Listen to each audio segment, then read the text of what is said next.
दास रामाचार्य भक्ताये तजनाम शंकाटे पावावैरवाणी रथश्याम सुरवर वंदना जय देव जय मंगल मूर्ति हो श्री मंगल मूर्ति दर्शन मात्र मान श्रवण मात्र मान ब्राह्मण पूर्ति जय देव जय माता दी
विद्वान क्षमादमुच्यत जुवासुवासामरगीतयाशौश्रेयाङ्गवजायमाना तन्तिरासामयुन्यन्ति स्वाद्यो मनुष्यदेवीताः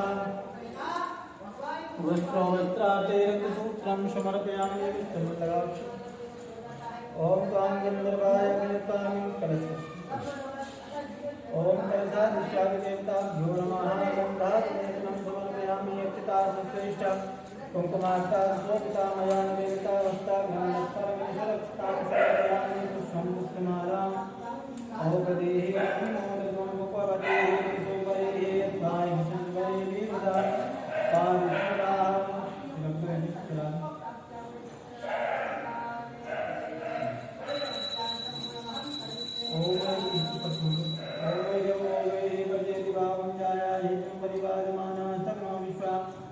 पारिषदाः वामदेहे नमः दक्षिणदेहे नमः गन्धादिशं पूजयामि ऐरवो इति ओम ऐरवो वेहि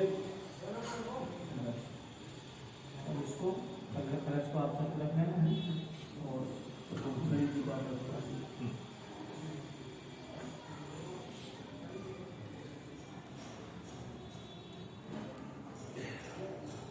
और आप पीछे हो जाओ आप हम लोग उल्टे पैर उल्टे पैर से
श्रीखंडम चंदनम दिव्यं गंधाढ्यं सुमनोहरं लेपनं सर्वश्रेष्ठं चंदनं विगृह्यताम्। अब ये जलाओ, उसके एक साथी बना दो भाई सिलाई चने से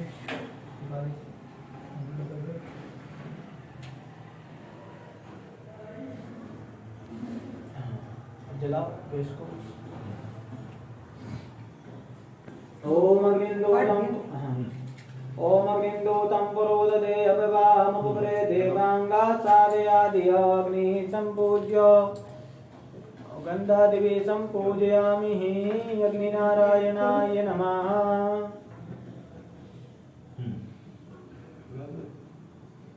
जलेगी ना गैस। अब चलो दूसरा जला देंगे।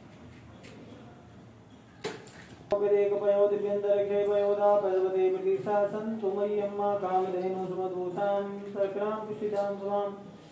बस टेढ़ी करती क्या गंदी आपका फैल जाए फैल जाते हैं हो जाना क्या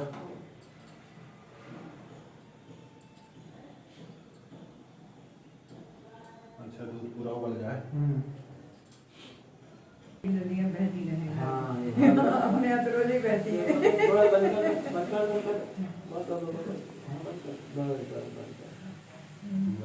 हो गया नीचे से कर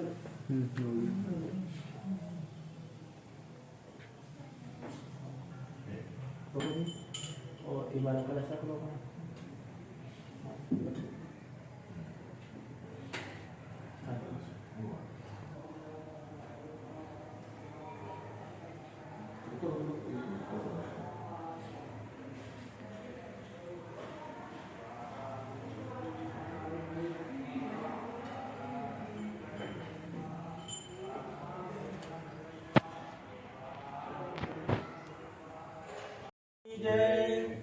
एक समय नैमिषारण्य तीर्थ में शौनकादिक 18,000 ऋषियों ने सभी प्राणों के जानने वाले श्री सूत जी महाराज से पूछा कि हे सूत जी महाराज, किस व्रत अथवा तप से अभिष्ट फल मिलता है, सो कहिए, हमारी सुनने की जानने की इच्छा है। उसी समय देव ऋषि महर्षि इस विषय का चिंतन कर रहे थे। नारद मुनि का आगमन हुआ। देव ऋषि महर्षियों ने भगवान नारद को प्रणाम किया, बैठने के लिए आसन दिया और कहा कि हे मुनि नारद, आप भगवान ब्रह्मा के मानस पुत्र हैं और विद्वानों में आपकी सर्वप्रथम गणना होती है।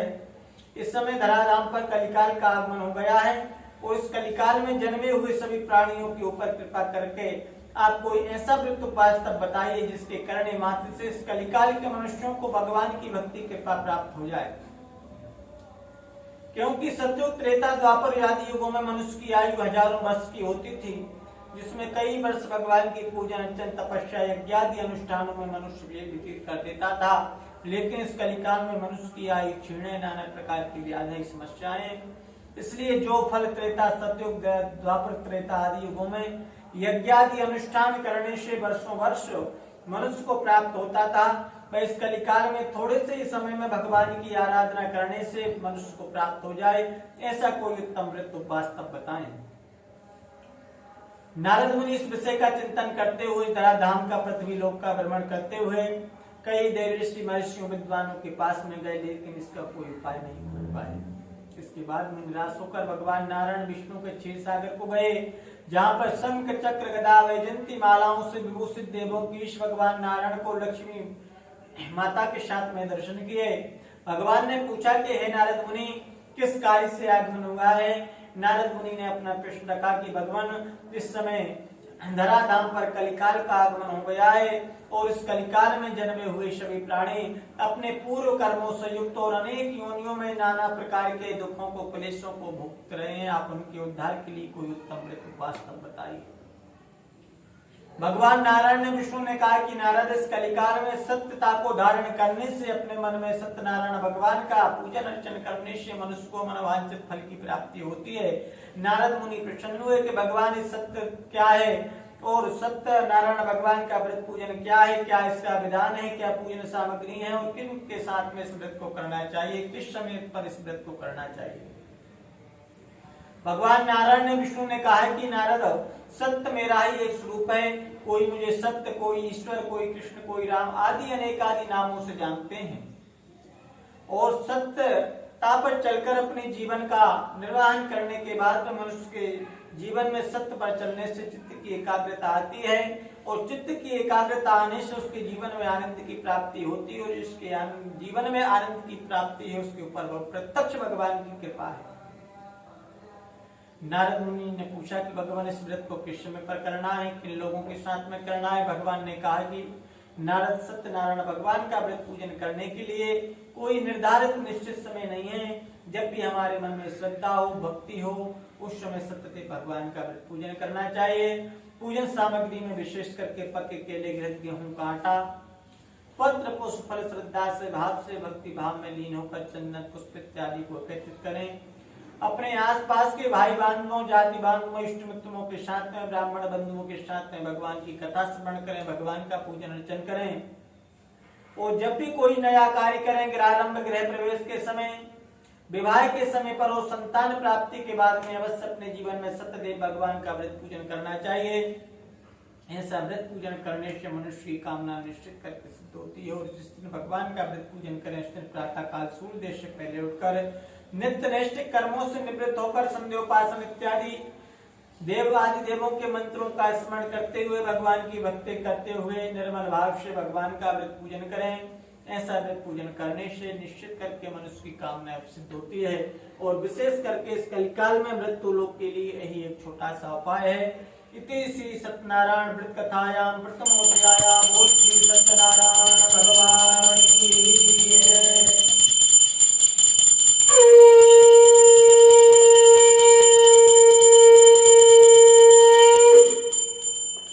नारद मुनि ने पूछा कि भगवान इस कलिकाल में सर्वप्रथम इस व्रत को किसने किया था, उसकी कथा श्रवण कराइए। भगवान नारायण ने विष्णु ने कहा कि नारद, सुंदर काशीपुरी जो कि वाराणसी है, उसमें एक विद्वान ब्राह्मण निवास करते थे। वह ब्राह्मण बहुत विद्वान थे और बहुत ही भगवान के भक्त थे, लेकिन मनुष्य को विद्या, बुद्धि, धन, वैभव, परिवार इत्यादि की प्राप्ति अपने पूर्व कर्मों के अनुसार होती है। वह ब्राह्मण भी बहुत विद्वान होने के बाद में उसके जीवन में निर्धनता थी और निर्धनता सबसे बड़ा दुख का कारण होता है। वह ब्राह्मण प्रातः काल सूर्योदय से पहले उठकर नित्य नैष्ठिक कर्मों से निवृत्त होकर संध्योपासन इत्यादि करने के बाद में नगर में घर घर जाकर भिक्षाटन करता था और भिक्षा में उसे जो कुछ भी धन दान प्राप्त होता था उससे अपने परिवार का भरण पोषण करता था। उस ब्राह्मण की इस दशा को देखकर ब्राह्मणों से प्रीत करने वाले भगवान विष्णु को दया आई और जहां पर वह सतानंद नाम का ब्राह्मण नगर में भिक्षाटन कर रहा था, भगवान ने एक बूढ़े ब्राह्मण का रूप धारण किया। उसके पास में जाकर नमस्कार करके प्रेम से पूछा कि हे ब्राह्मण देवता, तुम इस तरह घर घर जाकर भिक्षाटन करते हुए। ब्राह्मण बहुत दुखित हुआ और कहा कि महाराज, मेरे पास में आय का और कोई साधन नहीं होने के कारण मैं भिक्षाटन करके अपने परिवार का भरण पोषण करता हूँ। यदि आप मेरी इस दरिद्रता को, उस निर्धनता को दूर करने का कोई उत्तम उपाय जानते हो तो मुझे बताइए। वृद्ध ब्राह्मण रूपी सत्यदेव भगवान ने कहा कि तुम अपने जीवन में सत्यता को धारण करो, सत्य के मार्ग पर चलकर धन का अर्जन करो। इससे तुम्हारे समस्त दुख दारिद्र जन्म जन्मांतरों के दुख दारिद्र दूर हो जाएंगे। ब्राह्मण प्रसन्न हुआ, समस्त विधि विधान के विषय में जानकर घर में सोया और रात भर इसी विषय का चिंतन करता रहा कि प्रातः काल होते ही भगवान सत्यनारायण जी का व्रत पूजन करना है। घर में निर्धनता है, धन का अभाव है, कैसे भगवान का व्रत पूजन करूंगा। चिंतन करते करते प्रातः काल सूर्योदय हो गया। नित्य नैष्ठिक कर्मों से निवृत्त हुआ। मन में ऐसा संकल्प धारण किया कि आज मैं भिक्षा के लिए जाऊंगा और भिक्षा में मुझे जो कुछ भी धन धान प्राप्त होगा उससे मैं भगवान की समस्त पूजन सामग्रियों को एकत्रित करके आज ठाकुर जी का, लक्ष्मी नारायण जी का व्रत पूजन करूंगा। ऐसा संकल्प धारण करके जब नगर में गया तो भगवान की कृपा से, उस संकल्प के प्रभाव से उस दिन उसको भिक्षा में पहले की अपेक्षा बहुत अधिक धन धान प्राप्त हुआ, जिससे उसने पके केले, घृत, गेहूं का आटा, समस्त भगवान की पूजन सामग्रियों को एकत्रित करके अपने आसपास के भाई बहनों, इष्ट मित्रों, जाति बांधवों के साथ में मिलकर भगवान का व्रत पूजन किया। भगवान से प्रार्थना की कि हे प्रभु, मेरे समस्त जन्म जन्मांतरों के पापों को दूर करें।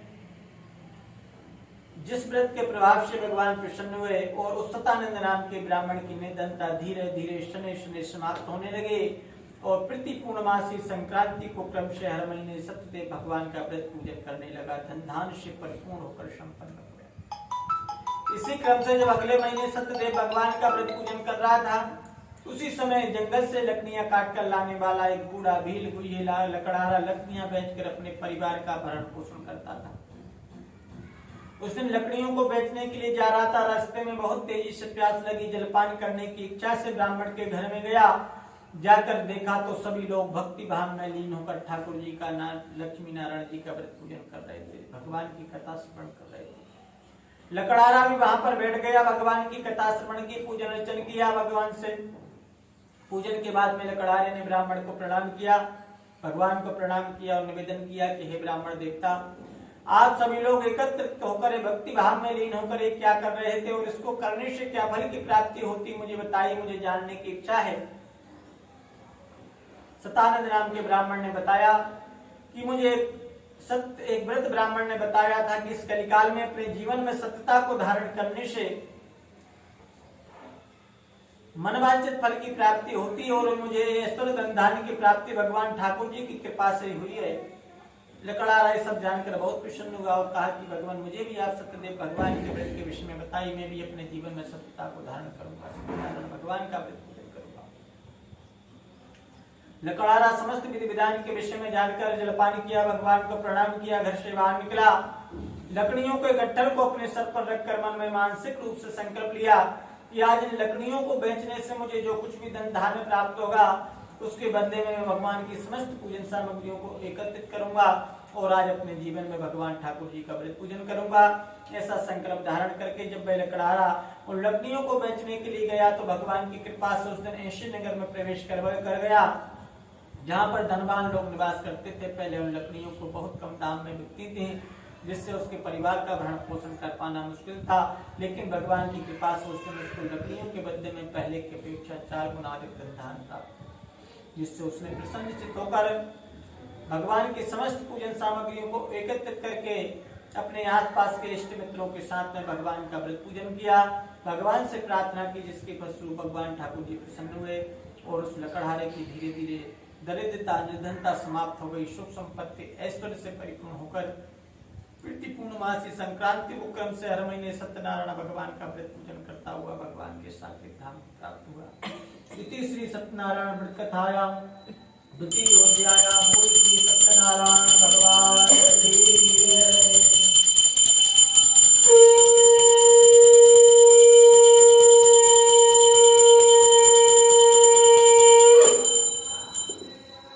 पहले के समय में उल्का नाम का एक राजा राज्य करता था। वह भी सत्यवादी देवभक्ता, प्रतिदिन देवालयों में जाकर गरीबों को अन्न वस्त्र दान देकर संतुष्ट करता था। सुंदर कमल के समान मुख वाली प्रतिभा उसकी स्त्री थी। राजा के कोई संतान नहीं थे और राजा तुंगभद्रा नदी के किनारे पर दोनों पति पत्नी भक्ति भाव में लीन होकर सत्यनारायण भगवान का व्रत पूजन कर रहे थे। उसी समय एक साधु वैश्य बनिया व्यापारी अपनी नौका में अनमोल पदार्थों को लेकर आया और नदी के किनारे पर लगाकर राजा के पास में गया। राजा को प्रणाम करके निवेदन किया कि हे राजन, आप ये भक्ति चित्त में लीन होकर क्या कर रहे हैं और इसको करने से क्या फल की प्राप्ति होती है। उनका मुख नाम के राजा ने बताया कि सेठ जी, हमें अतुल तेज वाले भगवान चक्रधारी गदाधारी भगवान सत्यनारायण जी का व्रत पूजन किया जा रहा है और इस व्रत पूजन को करने से मनुष्य को मनोवांछित फल की प्राप्ति होती है, निर्धन को धन की प्राप्ति होती है, निसंतान को संतान की प्राप्ति होती, भयवान भय हो जाता है। और विशेष रूप से हमारे जीवन में हमको कोई संतान नहीं है तो हम संतान प्राप्ति के लिए सत्यदेव भगवान का व्रत पूजन कर रहे हैं। साधु वैश्य बनिया ये सब जानकर बहुत प्रसन्न हुआ और कहा कि महाराज, मुझे भी अपने जीवन में कोई संतान नहीं है और आशा ही नहीं, मुझे विश्वास है कि यदि सत्यदेव भगवान का व्रत पूजन करूंगा तो मुझे अपने जीवन में अवश्य सर्वगुण संपन्न संतान की प्राप्ति होगी। साधु वैश्य बनिया ये सब जानकर बहुत प्रसन्न हुआ और समस्त विधि विधान के विषय में जानकर नौका में बैठकर अपने घर पहुंचा। घर जाकर अपनी पतिव्रता स्त्री लीलावती को बताया कि आज मुझे उल्कामुख नाम के राजा ने बताया है कि इस कलिकाल में सत्यदेव भगवान का व्रत पूजन करने से मनुष्य को मनोवांछित फल की प्राप्ति होती है और हमारे जीवन में हमको कोई संतान नहीं है, तो हम संकल्प धारण करते हैं कि जिस समय पर हमारे जीवन में संतान की प्राप्ति हो जाएगी उसके बाद में सत्यनारायण भगवान का व्रत पूजन करेंगे। ऐसा दोनों पति पत्नी ने संकल्प धारण किया। उस संकल्प के प्रभाव से भगवान की कृपा से उसकी वह लीलावती नाम की पतिव्रता स्त्री भर्ता के साथ प्रसन्न धर्म में तत्पर होकर सत्यदेव भगवान के प्रसाद से गर्भवती हुई और उसने 10वें महीने में एक बहुत सुंदर कन्या को जन्म दिया। बहुत समय के बाद में संतान प्राप्ति हुई। समय व्यतीत हो गया। साधु वैश्य ने अपने गुरुजनों को बलवाकर उस पुत्री का नामकरण संस्कार करा दिया, कलावती नाम रख दिया। नामकरण के बाद में लीलावती ने कहा कि स्वामी हम भगवान का व्रत पूजन करने हमने संकल्प धारण किया था ये अपने जीवन में संतान प्राप्ति के बाद में सत्यदेव भगवान का व्रत पूजन करेंगे, संतान की प्राप्ति हो गई, नामकरण होगा, लेकिन हमने अपना संकल्प प्रतिज्ञा पूरी नहीं की, भगवान ठाकुर जी का व्रत पूजन नहीं किया। साधु वैश्य बनिया कहने लगा कि अभी तो मैं दूसरे राज्यों में प्रदेशों में व्यापार करने के लिए जा रहा हूँ, जब वहां से वापस आऊंगा तो अवश्य बड़े विशाल रूप में सत्यनारायण भगवान का व्रत पूजन करूंगा। कई प्रकार से उसको संतुष्ट करके आश्वासन दिलाकर कई नौकाओं में व्यापार के लिए सामान लगवाया और दूसरे राज्यों में प्रदेशों में व्यापार करने के लिए चला गया। कई वर्षों तक व्यापार किया, धन कमाया, पुनः जब अपने नगर में वापस आया और अपने नगर में प्रवेश करती कलावती कन्या को सखियों के साथ घूमते हुए देखकर उसकी विवाह की चिंता हो गई कि पुत्री बड़ी हो गई, इसका विवाह संस्कार पाणी ग्रहण संस्कार संपन्न कर दिया जाए। और अपनी धन की रक्षा करने वाले दूतों से कहा कि मेरी पुत्री के वास्ते कोई सुयोग बनी के बेटे को बताओ, उसका विवाह संस्कार पाणी ग्रहण संस्कार संपन्न करना है। साधु वेश ने का आदेश पाते दूत गए और कांचन नामक नगर जो कि कलकत्ता है, वहां से एक वैश्य पुत्र को अपने साथ में लेकर आए और कहने लगे कि महाराज हम एक वैश्य पुत्र को लाए हैं, आप देख लीजिए यदि कलावती कन्या के योग हो तो उसके साथ में विवाह संस्कार संपन्न कर दीजिए। साधु वेश ने ठाकुर संतुष्ट होकर उस वैश्य पुत्र के साथ में कलावती कन्या का विवाह संस्कार पाणी ग्रहण संस्कार संपन्न कर दिया। लेकिन दुर्भाग्य के वशीभूत उसने विवाह के समय पर भी सत्यदेव भगवान का व्रत पूजन नहीं किया। जब उसकी पतिव्रता स्त्री लीलावती ने कहा कि स्वामी हम भगवान का व्रत पूजन कर ले, हमने संकल्प धारण किया था कि संतान प्राप्ति के बाद में भगवान का व्रत पूजन करेंगे, संतान का विवाह भी हो गया, लेकिन हमने अपनी प्रतिज्ञा संकल्प पूरा नहीं किया।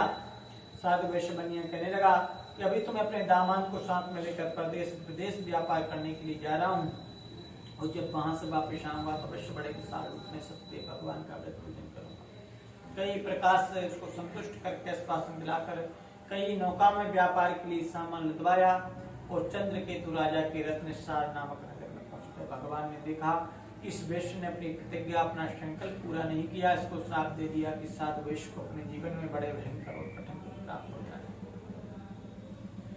चंद्रकेतु राजा के राज में गया, भगवान ने ऐसी माया रचाई कि राजा के राज घराने में रात्रि में चोरी करके धन पदार्थ सोना चांदी इत्यादि राजा के राज में से चोरी करके चोर भाग रहे थे। राजा के सिपाहियों ने देखा कि राजा के राज में से चोरी करके चोर भाग रहे हैं, चोरों के पीछे दौड़ना शुरू कर दिया। चोरों ने भी देखा कि राजा के राज में से सिपाही दौड़ते चले आ रहे हैं, हमने धन पदार्थ सोना चांदी इत्यादि चुराया है, इसको लेकर हम भाग नहीं पाएंगे, पकड़े जाएंगे। ऐसा जानकर जहाँ पर साधु वैश्य बनिए ठहरे थे की नौका में चोरी का सामान छिपा दिया और खाली हाथ चोर आराम से भाग गए। जब राजा के दूत दौड़ते हुए आए और देखा कि राजा का चोरी गया हुआ धन दान इन्हीं दोनों के पास में और यही दोनों चोर हैं, ऐसा जानकर कठोर रस्सियों में बांध कर ले गए और कहने लगे कि राजन हम दो चोर पकड़ कर लाए हैं, बताएं इनको क्या दंड देना, क्या सजा देना है।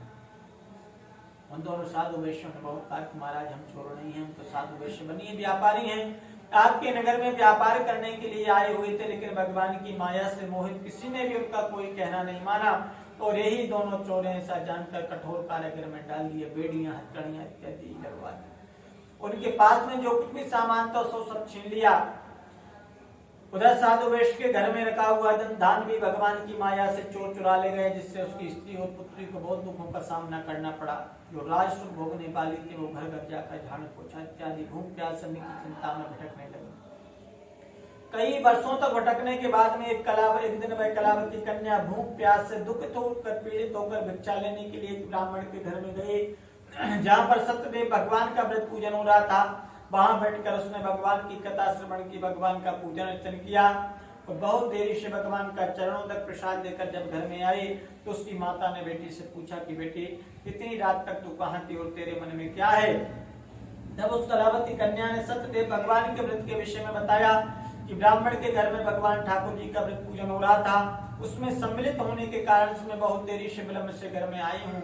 लीलावती ने वहीं पर संकल्प धारण किया कि हमने भगवान का व्रत पूजन नहीं किया है, हमारा संकल्प प्रतिज्ञा पूरी नहीं हुई है, जिस कारण से हमको इन कठिनाइयों का सामना करना पड़ रहा है। उसने वहीं पर संकल्प धारण किया, प्रातः काल होती अपने सामर्थ्य के बुद्धि के अनुसार भगवान की समस्त उत्तम से उत्तम पूजन सामग्रियों को एकत्रित करके भक्ति भाव में लीन होकर सबके साथ में भगवान ठाकुर जी का व्रत पूजन किया। भगवान से प्रार्थना की, हे प्रभु मेरे पति और दामाद का अपराध क्षमा करने में आप सामर्थ्य हैं।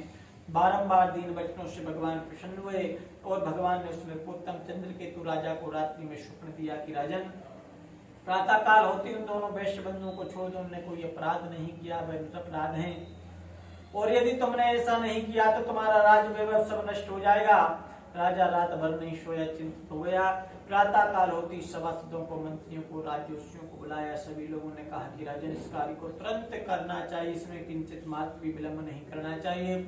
राजा ने तुरंत दूतों को आदेश किया कि कारागृह में डाले हुए दोनों वेश्यों की बेड़ियां हथकड़ियां खुलवा दी जाए, छोर कर्म करवा दिया जाए, नए नए वस्त्र आभूषण पहना कर राजा के राज दरबार में खड़ा कर दिए। राजा ने अपने सिंहासन से उठकर हाथ जोड़कर भगवान की माया से उन दोनों वेश्यों का स्वागत किया, अभिवंदन किया कि हे महाशय, तुम्हारे प्रारब्ध से, तुम्हारे भाग्य से, तुम्हारे योग से तुमको कष्ट हुआ है, मैं तो उसमें निमित्त मात्र बना हूं।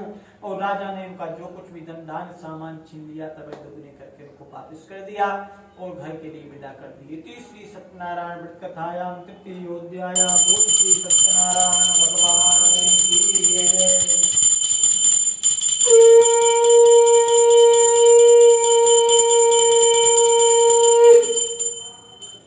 यात्रा के पहले मंगलाकृत करके गरीबों को अन्न वस्त्र दान करके साधु वेश्य बनिया नौका में बैठकर अपने नगर की ओर यात्रा प्रारंभ कर दी।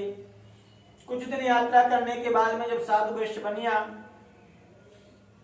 रात्रि विश्राम के लिए समुद्र के किनारे पर एक बरगद के वृक्ष के नीचे जाकर ठहरे, उसी समय भगवान ने देखा कि इस वेश्य की परीक्षा लेनी चाहिए। इसने इतनी कठिनाइयों के बाद में भी अपने जीवन में अहंकार को नष्ट किया है कि नहीं, इसने झूठ बोलना बंद किया है कि नहीं, इसकी परीक्षा लेनी चाहिए, इसने सत्यता को धारण किया है कि नहीं। और जहां पर साधु वेश्य बनिए ठहरे थे, वहां भगवान ने एक दंडी महात्मा साधु सन्यासी का रूप धारण किया। इनके पास में जाकर नमस्कार करके प्रेम से पूछा कि हे साधु वेश्य महाराज, आप लोग कहाँ जा रहे हो और आपकी नौका में क्या सामान लदा हुआ है। साधु वैश्य बनी कहने लगे, महाराज आप क्यों पूछते हो, क्या चुराने की लेने की इच्छा है। हमारी नौका में तो लता पत्र आदि बैल बूढ़ घास फूस इत्यादि भरा हुआ है। इस तरह उनका निष्ठुर मिथ्या भाषण सुनकर दंडी महात्मा ने कहा कि बहुत अच्छा, जो तुमने कहा है वही सत्य होगा, अर्थात तुम्हारी नौका में लता पत्र आदि बैल बूढ़ घास फूस इत्यादि परिवर्तित हो जाएगा। ऐसा कहकर दंडी महात्मा वहां से निकल गए और कुछ दूर जाकर एक बरगद के वृक्ष के नीचे जाकर ठहरे। दंडी महात्मा के चले जाने के बाद में साधु वैश्यों ने नित्य निष्ठ कर्मों से निवृत्त होकर अपनी नौका की ओर देखा तो नौका जल में उथलाने लगी, तैरने लगी। आश्चर्य करने लगा, कभी तो धन से परिपूर्ण थी और पानी में दबी हुई थी, अब क्या हो गया जो उथलाने लगी, तैरने लगी। आश्चर्य करने लगा, जब पास जाकर उसको खोल कर देखा तो धन पदार्थ, सोना चांदी इत्यादि की जगह घास फूस इत्यादि परिवर्तित हो गए। धन मोह से मूर्छित होकर साधु वैश्य बनिया जमीन पर गिर गया, उसको मूर्छा आ गई। जब कुछ देर बाद उसकी मूर्छा नष्ट हुई तो पुनः विलाप करने लगा, रोने लगा। तब उसके दामाद ने कहा कि आपके रोने गाने से कुछ नहीं होना है, आपको उन दंडी महात्मा ने श्राप दिया है। वह दंडी महात्मा सब कुछ करने में समर्थ हैं, हम लोग उन्हीं की शरण में जाएं तो हमारा मनोरथ अवश्य सिद्ध होगा। अपने दामाद का ऐसा वचन सुनकर साधु वैश्य बनिया दंडी महात्मा की खोज में निकल गए और कुछ दूर ढूंढने के पश्चात एक वट वृक्ष के नीचे जाकर दंडी महात्मा के दर्शन हुए।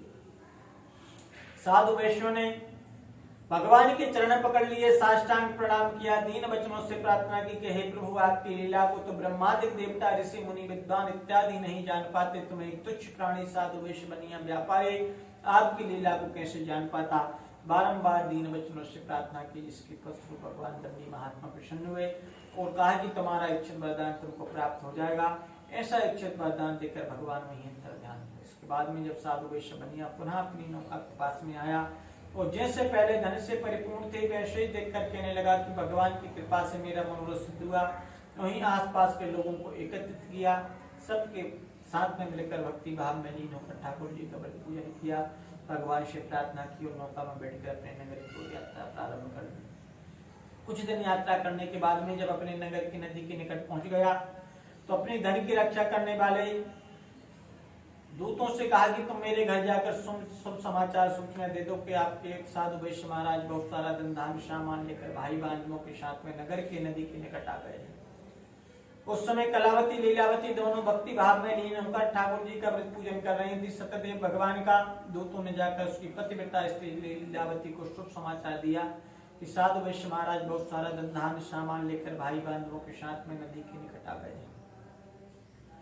ये सब समाचार सुनकर वह लीलावती बहुत प्रसन्न हुई, भगवान का व्रत पूर्ण किया, प्रसाद चरणों तक लिया और कलावती कन्या से भी कहा कि तुम भी भगवान का व्रत पूर्ण करके नदी के किनारे पर आ जाना। कलावती कन्या माता के चले जाने के बाद में भगवान के व्रत को प्रसाद को त्याग कर नदी के किनारे पर गई। इसके फलस्वरूप भगवान विष्णु ने उसके पति को नौका से जल में अदृश्य कर दिया। जब वह कलावती कन्या अपने पति को न देखकर बड़े शोक से रोती हुई भूमि पर गिर पड़ी, पति की खड़ाऊ लेकर सती होने का जल में डूबकर मरने का निश्चय कर लिया। तभी आकाशवाणी हुई कि हे साधु वैश्य, तेरी कन्या मेरे प्रसाद को व्रत को त्याग कर आई है, इसलिए इसका पति अदृश्य हो गया है। अब ये घर जाकर व्रत पूर्ण करके प्रसाद चरणों तक लेकर आए तो अपने पति के दर्शन अवश्य पाएगी। कन्या ने तुरंत आकाशवाणी सुनते ही घर जाकर प्रसाद चरणों तक लिया, व्रत पूर्ण किया। आकर स्वजनों बांधवों के साथ में पति के दर्शन किए और पिता से कहने लगी, पिताजी अब क्यों विलंब करते हैं, शीघ्रता से अपने घर को चलिए। तब उस साधु वैश्य ने बड़े विशाल रूप में नदी के किनारे पर सत्यदेव भगवान का व्रत पूजन किया।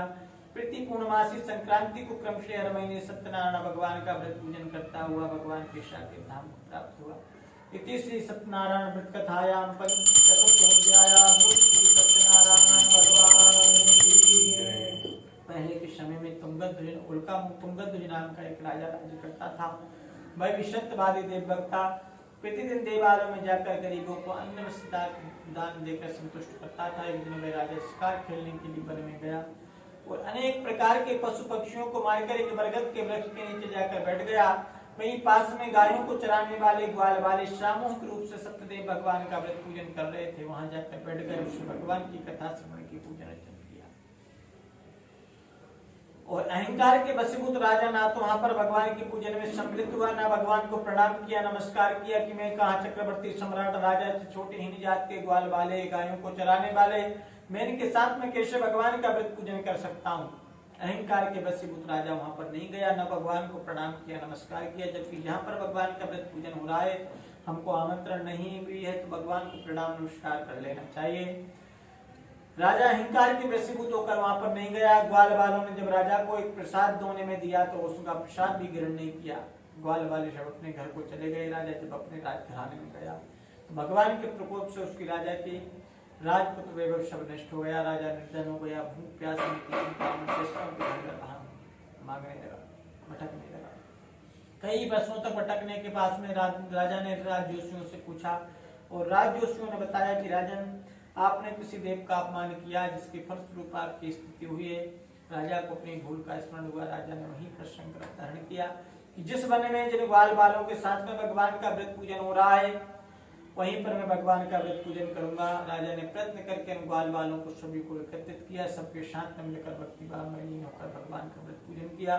भगवान से प्रार्थना की बारंबार दीन वचनों से, जिसके फलस्वरूप राजा का खोया हुआ राजपुत्र वैभव प्राप्त हो गया। राजा अनंत कोटि वर्षों तक राजस्व भोगने के बाद में भगवान के साकेत धाम हो गया। जो कोई भी मनुष्य सत्यदेव भगवान का व्रत पूजन करता है, मनवांछित फल देने वाली पुण्यकारक कथा को श्रवण करता है अथवा अपने जीवन में धारण करता है, उसको ठाकुर जी लक्ष्मी नारायण जी की कृपा से मनवांछित फल की प्राप्ति होती है, धन को धन की प्राप्ति होती है, संतान को संतान की प्राप्ति होती है, भयवान भय हो जाता है और अनंत कोटि वर्षों तक भगवान के साकेत धाम में वास करता है। जिन्होंने पहले समय में इस व्रत को किया है उनके दूसरे जन्म की कथा है। सतानंद नाम के ब्राह्मण ने दूसरे जन्म में सुदामा का जन्म लेकर श्री भगवान कृष्णचंद्र जी की भक्ति करके मोक्ष को प्राप्त किया। लकड़ारे ने गुहे केवट का जन्म लेकर श्री रामचंद्र भगवान के पदार बिंदों को पकार कर मोक्ष को प्राप्त किया। उल्का मुख नाम के राजा ने दशरथ जी का जन्म लेकर श्री रंगनाथ जी का पूजन करके श्री रामचंद्र भगवान को पुत्र रूप में प्राप्त करके मोक्ष को प्राप्त किया। साधु वैश्य ने मोरध्वज बनकर अपने पुत्र को आरे से चीरकर भक्ति युक्त कर्म करके मोक्ष को प्राप्त किया। और तुंगध्वज नाम के राजा ने मनुष्य रूपा का जन्म लेकर श्री हरि नारायण भगवान की सेवा करके भक्ति करके मोक्ष को प्राप्त किया। इति श्री सत्यनारायण व्रत कथायां पंचमोध्याया। बोल श्री सत्यनारायण भगवान श्री लक्ष्मी नारायण भगवान की जय, गणेश जी महाराज की। अब हवन पात्र उठाओ। थोड़ा पीछे खसकना पड़ेगा।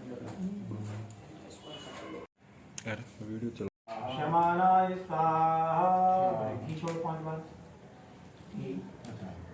ओम भू स्वाहा, ओम भवा स्वाहा, ओम स्वा स्वाहा, ओम महा स्वाहा, ओम जनः स्वाहा, ओम तपः स्वाहा।